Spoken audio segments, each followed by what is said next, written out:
היו עדיין הרבה בונקרים עם אלפי יהודים, והגרמנים חיפשו אותם, המשיכו לחפש אותם גם בחודש מאי ויוני ויולי ואוגוסט.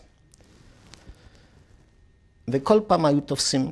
אבל אם עד חודש מאי כנראה, אולי יוני, שלחו את היהודים מזרחה למחנות השמדה, אז אחר כך הנתפסים הרגו או במקום אחר. באותה תקופה, עדיין לאחר גילוי הבונקרים, לא לקחו את המזון, לא לקחו בגדים. אז בלילות יכולנו, ופחדו להיכנס בלילות לתוך הגטו. הגטו בחודש מאי ויוני עדיין היה שייך לנו. ואז היינו מוציאים מתוך הבונקרים שהגרמנים גילו את המזון, בגדים נקיים, והיינו מסתתרים אותם בכל מיני מקומות. וכך יכולנו להמשיך לחיות. התחלנו בקבוצה של 4 חבר'ה, הגענו לכ-50, שהתחלנו להתגורר במרכאות על החורבות. עד שביום אחד בעיר באו הגרמנים, כנראה שהמטוסים ראו אותנו, באו חיל הנדסה, פיצצו את כל הקיר החזיתי.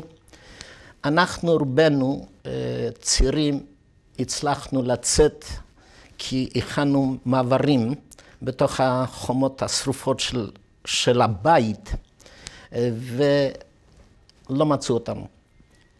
אלה שמצאו לקחו לאומשלגפלץ. בגטו היו כל הבתים שרופים. שום דבר לא נשאר, רק האדמה. וזה פשוט היה חור בפנים. אז ירדנו איזה 6-7 מדרגות למטה. ולמעלה לקחנו וסגרנו עם לבנים. אם הולכים מהצד אז לא רואים. כשיצא הפגז הזה, אז הוא משך עוד לבנים מבחוץ וסגר אותנו לגמרי הרמטי. בהתחלה הוא היה אולי 1.5 מטר, על גובה אולי 1.20 מטר. אנחנו לא עמדנו קשר. אחר כך התחלנו לעשות מקום שאפשר יהיה ללכת לעשות את הצרכים. אז התחלנו עם הידיים לחפור, עד שהגענו איזה 2 מטר בפנים. אז אמרנו, כל אחד ילך שמה. לאן מגיע הסוף, אף אחד לא ידע. הבעיה הייתה שהיה שמה עכברים, 4 ראשים כאלה גדולים, יותר גדולים מחתולים. ופחד מוות היה שהם יאכלו לנו את האוכל, לא יישאר מה לאכול. אז ריכזנו את כל האוכל באמצע, וכל לילה מישהו אחר עמד במשמרת עם כזה מקל, והיה מגרש את העכברושים. הצבא, הם נסוגים כל הזמן, אז בדרך היה להם כבד. אז מה הם זרקו? הם זרקו את הילקוט גב, את הילקוט צד, ואת הרובים הם לא יזרקו. וזה היה כל הדרך. הלכנו ואספנו כמה שאפשר היה לסחוב, שלושתנו.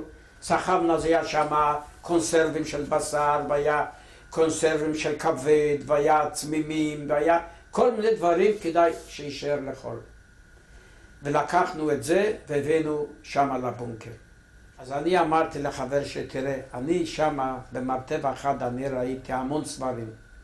אני הולך לבד, פה אני לא יכול להכריח אותך, זה לא אוכל. אני הולך לבד, אני אביא שק עם ספרים בשביל לקרוא בשבילי. הולך לבד. אז חבר שלי השני מהפאביה, כאן היינו כמו זוג אחים, אומר לא, אני לא אתן לו ללכת לבד. אני אלך איתו, ואתם תישארו פה, לבריאות. והלכנו לבד, ומילאנו 2 שקים עם ספרים. למעלה סגרנו עם עלים וקרשים, זה היה בין עצים. מי הסתתר באמצע, לך שם? הוא ואני, שם ישנו. והפולניה עזרה לכם? לא, אז בינתיים אף אחד, זה היה מוסתר לגמרי, איש לא ידע. בפתח היינו מוסתרים גם עם ענפים, זאת אומרת, אם גם מישהו היה נכנס לתוך הסבך הזה, זה היה סבך גדול מאוד. אי אפשר היה לראות את הבונקר הזה. אנחנו שם מספר חודשים טוב, ישנו בפנים. אי אפשר היה לזוז, רק בשכיבה. ואני אזכיר, המים, היו מים. חפרו את האדמה, והאדמה בוורשה היא רטובה כבר 0.5 מטר עומק. שכבנו בתוך מים.